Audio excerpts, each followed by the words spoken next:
ప్రభుత్వాలు అభివృద్ధి ప్రజాస్వామ్యంలో ఈ రెండిటికి మంచి పేరున్నది. ఏ ప్రభుత్వం ఈ పని చేసింది అని అంటే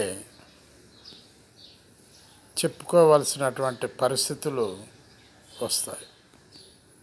ఆ టైంలో ఆ ప్రభుత్వం చేసింది అని.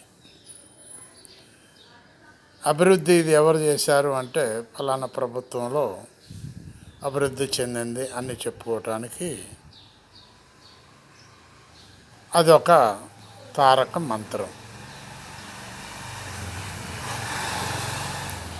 ఈ ప్రభుత్వాలు అభివృద్ధి అనేటటువంటిది ఇంకా నిఘా పెట్టవలసినటువంటి సమయం. డెవలప్మెంట్ ఇంకా పూర్తిగా కాలేదు.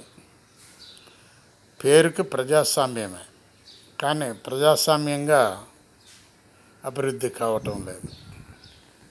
ఫర్ ఎగ్జాంపుల్, మనం ఎవరైతే బీదవాళ్ళు ఉన్నారో, ఎవరైతే బిలో పావర్టీ లైన్ కింద ఉన్నారో వాళ్ళను అభివృద్ధి చెందాలని ప్రభుత్వం యొక్క సంకల్పం. ప్రభుత్వం సంకల్పం కరెక్టే, అది ప్రతి ప్రభుత్వానికి ఆ సంకల్పం ఉంటుంది, కానీ చేయాలి కదా. అక్కడ ఇప్పటికీ కూడా పిల్లులు పట్టేవాళ్ళు ఉన్నారు, పందులు పట్టేవాళ్ళు ఉన్నారు, ఎలుకలు పట్టేవాడు ఉన్నాడు, ఇవన్నీ పట్టుకొని తినేవాడు ఉన్నాడు.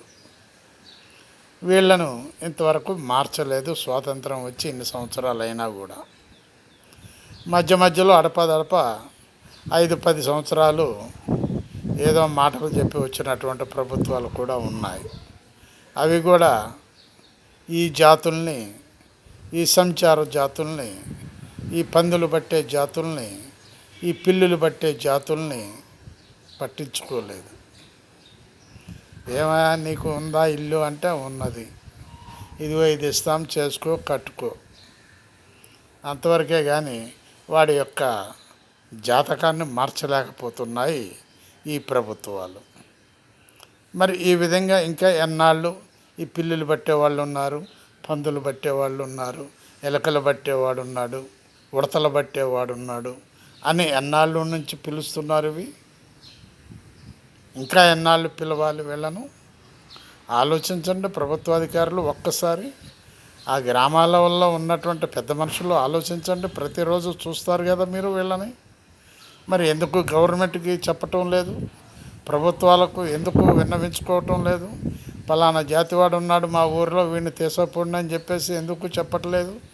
ఎందుకు రికమెండేషన్ చేయటం లేదు? వాడు బాగుపడటానికి ఇష్టం లేకనా అని అంటున్నారు. ప్రభుత్వాధికారులు అంటున్నారు, ప్రజలు అంటున్నారు.